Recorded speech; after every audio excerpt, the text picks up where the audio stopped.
우리가 성경을 읽으면서 우리 이성적으로, 다시 말해서 우리 생각으로 다 맞아 좋은 말씀이야 이럴 때가 있고, 이 자기의 이성으로 판단할 때 이건 있을 수 없어, 정말 이렇게 될 수 있을까, 이런 퀘션을 두는 사람들이 있습니다.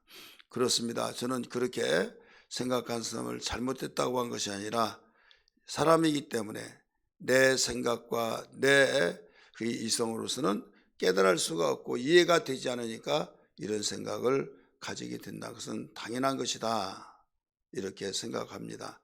그러나 한 가지 중요한 것은, 우리가 주님을 믿고 따를 때 우리의 생각이 이해가 되지 않는다고 해서 도무지 이해가 되지 않는다, 그래서 이해가 안 되는 것을 계속 가지고 있다가 보면, 이 밥을 먹다가 떡을 먹다가 얹혀가지고 그 체에서 그걸로 인해서 낫지 못하면 그것이 다른 합병증을 일으켜 결국 목숨까지 잃을 수도 있다. 목숨을 잃지 않는다 하더라도 항상 뭔가 먹다가 걸려서 넘어가지 않을 때 그 불편함, 이런 것을 말로 표현할 수는 자기만이 받는 고통이라는 건 있을 것입니다. 마찬가지예요. 우리가 하나님 말씀을 양식이라고 할 때 내 생각이 맞지 않는다고 해서 믿지 못해, 믿어지지 않죠. 그러면 그것이 항상 이 체한 데서 계속 체하듯이, 그와 같이 아픈 데서 꼭 아프듯이, 그것 때문에 잘 신앙이 성장하다가도 이적과 기사와 표적, 우리 인간이 이해가 되지 않은 부분을 결국 거기에서 걸려버립니다. 그래서 어떤 일정한 윤리와 도덕적이고 또 일반 사람이 보편적으로 다 이해가 될 때, 그런 것들은 말씀을 들을 때 문제가 없는데, 이적과 기사와 표적, 인간의 이성으로는 해결할 수 없고 도저히 이해할 수 없는 이런 성경의 내용들을 읽을 때, 또 그런 내용들을 설교할 때, 이때는 항상 그 시간은 걸리는 시간입니다. 이거 언제고 이렇게 살 수는 없죠. 왜 그러느냐? 바로 눈높이가 달라서 그렇습니다. 내 입장에서 볼 때는 분명히 맞다고 생각하니까 이해가 되지 않은 거고, 그러나 하나님께서는 분명히 이렇게 하셨으니까 했다고 말씀하신 거예요. 태초에 천지를 창조하시니라, 빛이 있으라 하니까 빛이 있었고 하면서 모든 천지를 창조하셨을 때 어떻게 말 한마디로 한다고 해서 천지를 창조하냐? 너 미쳤냐? 많이 배운 사람들이 그걸 믿으면요, 당신 배울 만큼 배워가지고 그런 걸 믿냐 하면서 비난하기도 하죠. 여러분, 이런 일들이 하루 이틀이 아니라 과거부터 지금까지 앞으로도 계속 진행될 겁니다. 그렇기 때문에 우리의 가장 중요한 것은 내 입장에서만 보니까 그렇다 이거죠. 내 입장, 내 눈높이. 그래서 좀 눈높이를 넓혀야 된다, 높여야 된다. 또 우리에게 내 입장만 가지고 말하다 보면 사회생활을 못합니다. 그렇기 때문에 꼭 이해가 되고 사회생활을 하려면 끼리끼리라는 말이 있는데, 그런 의심을 하고 도무지 이해하지 못한다고 하는 사람들끼리 맞아 하면서 그렇게 되질 때, 이건 영원히 해결할 수 없는 이런 문제가 될 수도 있다 이거죠. 그렇기 때문에 우리는 성경이 어떤 말씀이냐, 하나님의 입장에서 하나님의 세계에 대하여 하나님의 모든 내용을 말씀하신 거예요. 그렇기 때문에 하나님의 입장, 하나님의 세계를 말씀하시기 때문에 우리는 그런 입장을 우리는 분명히 알고, 그 다음에 더 나가서 우리의 모든 상황 속에서 이제 하나님께서 이걸 알기 때문에 하나님이 인간의 눈높이에다가 맞춰주셔서 보여주신 겁니다. 하나님이 말씀하셔서 보이지도 않지 이렇게 하셨다 그러면 이해할 수가 없죠. 그런데 이상의 아들 독생자를 보내주셔서 아들 독생자 예수를 통해서 이적과 기사와 표적을 나타내시고, 오늘 본문의 말씀은 보리떡 5개와 물고기 2마리로 5,000명을 먹이고 12바구니 부스러기를 거두었다, 이런 내용을 누구나 다 알고 있는 사건 내용의 말씀을 함께 읽었어요. 그래서 예수님이 직접 그런 일을 하시니까 부정할 수가 없는 거예요. 그 자리에 있는 사람 100인 100, 만인 만, 모든 사람들에게 물어보더라도 그런 일을 하셨다, 그래서 더 많은 사람들이 몰려다녔고, 예수님 말없이 다른 곳에 갔을 때 배를 타고 그곳에 가더라도 없었고, 이리저리 다니다 없었다가 수소문 그때 찾아내서 선생님 어찌하여 말씀도 안 하시고 이곳에 오셨습니까?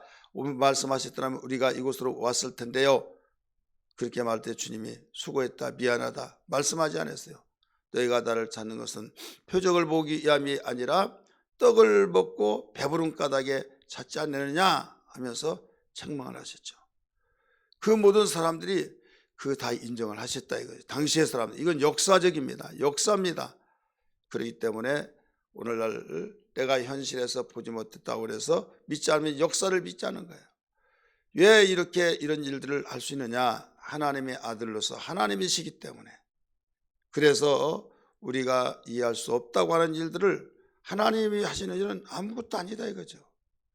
여러분 어린아이가 그 국수를 만들고, 어른이 국수를 만들고 또 어떤 집을 짓고 이런 일을 이해할 수가 없다고 했을 때 어른들 보면 아무것도 아닌 것처럼, 개미들의 세계가 이거 자기들이 바위덩어리를 이건 옮길 수 없다. 그런데 그 인간의 세계에서는 바로 이런 것을 그 순식간에 옮길 수 있고, 또 우리가 옮길 수 있는 건 몇 수백만 배 큰 것을 사람들은 다 움직인다.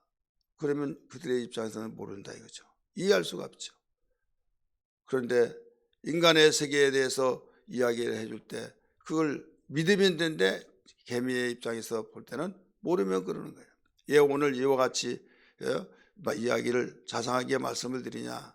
성경은 이적과 기사와 표적이 굉장히 많이 나옵니다.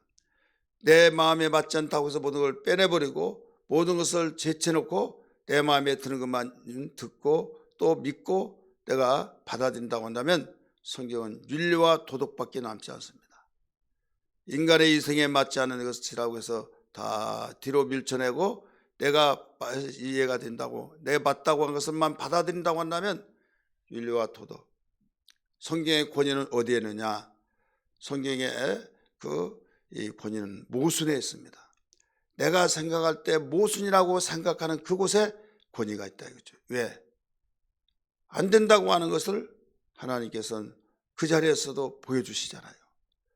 예수님이 소자야 네 죄사함을 받았느니라 하니까 난리가 나버렸죠. 하나님만이 죄 사해 준 자가 되는데 어찌하여 저자가 그 신성모독하면서 자기가 하나님인 양 죄를 사해 주냐 하니까 침상을 가지고 가라 하는 말과 죄를 사해 주는 말이 어느 것이 쉽겠느냐?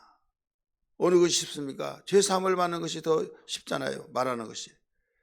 그래서 더 어려운 것을 택하고 침상을 가지고 걸어가라 했을 때 걸어간 걸 어떻게 합니까? 눈으로 봤을 때 아니라고 할 사람이 없잖아요. 그러면서 이와 같이 인자가 죄사함을 받게 하는 것을 알게 하려 하심이라 이렇게 일러주셨습니다. 오늘 우리는 이런 이적과 기사와 표적이 우리 주님이 말씀하셨어요. 요한복음 4장 12절의 말씀 보면 나를 믿는 자는 나 하는 일도 할 것이요 더 큰 일도 하리라 하면서 우리는 세상에 도무지 안 된다고 한 것도 하나님이 하시기 때문에, 하나님이 하신 일이기 때문에 주님께 의지하고 기도하고 절망에서 소망으로 살라고 우리에게 이 성경을 주신 것을 믿기 바랍니다. 오병이의 역사는 계속적으로 이루어집니다. 오병이의 역사는 계속적으로 진행이 있다는 것을 믿으시길 바랍니다. 왜? 주님의 말씀이요 주님이 우리에게 약속하셨기 때문입니다. 오늘 오병이의 역사가 일어나기를 주의 이름으로 축복합니다. 우리의 삶의 절망과 좌절 속에 어떻게 정말 날은 넘어가고 시간은 없고 배는 고파서 기진맥진해서 쓰러지고 집으로 갈 때는 다 도착하지 못하면 이건 난리 나잖아요. 그럴 때 주님께서는 오병이어의 역사를 일으켜 주셔서 거뜬하게 배부름을 해결해 주시고 집으로 돌아가게 만드셨던 그 사건, 그러면 이렇게 들리면 어떻게 하냐? 두 가지입니다. 하나는 주님이 불쌍히 여기심을 받아야만 됩니다. 주님의 불쌍히 여기심을 받으면 주님의 도우심의 신호라는 것을 알아야 될 줄 믿기 바랍니다. 오늘 본문의 말씀 보면 64절 6장 34절 같이 읽습니다. 시작. 예수께서 나오사 큰 무리를 보시고 그 목자 없는 양 같음으로 인하여 불쌍히 여기사 이에 여러 가지로 가르치시더라. 불쌍히 여기시면 모든 문제를 해결해 주는 모든 그 관심 속에서 벌써 내가 도와줘야겠다, 이런 마음의 발동이 걸린 겁니다. 불쌍히 여기셨다. 우리는 알아야 할 것은 사람들로부터 불쌍히 여기 받으면 정말 그 존심도 상할 때가 있고, 고마웠지만은 그 자존심 강한 사람들은요 굉장히 존심 상해합니다. 여러분, 그러나 하나님께로부터 불쌍히 여기심을 받는 사람은 축복의 발동의 시작이에요. 그렇기 때문에 주님, 나를 불쌍히 여겨 주옵소서. 다윗의 자손 예수여, 나를 불쌍히 여기소서. 여러분, 믿음의 선진들이 하나님의 사랑을 잊고 이적과 기사와 표적을 맛본 사람들이 모두 불쌍히 여기심을 받을 때 오병이의 역사가 일어난 것을 믿기 바랍니다. 두 번째, 우리는 무엇을 알아야 하냐면 작은 것이라도 내놓을 때 주님은 오병이어의 역사를 시작하십니다. 작은 것이라도 내놓을 때, 우리는 떡 5개와 물고기 2마리가 여기 있나이다, 이 내용을 확인했죠. 그런데 이 사건은 사복음서에 다 나옵니다. 마태, 마가, 누가, 요한복음까지. 요한복음에서는 어린아이가 떡을 가지고 있는 것을 내놓은 것을 이야기해 주고 있어요. 공관복음에서는 어린아이가 떡을 가지고 있다고 하는 것을 가르쳐 주지 않고 있지만은 유일하게 요한복음에서. 그래서 어린아이가 내놓았을 때, 자기의 먹을 것을 내놓을 때에 주님께서는 그걸 가지고 축복하시고 그 오병이의 역사를 일으켜 주셨다 이거죠.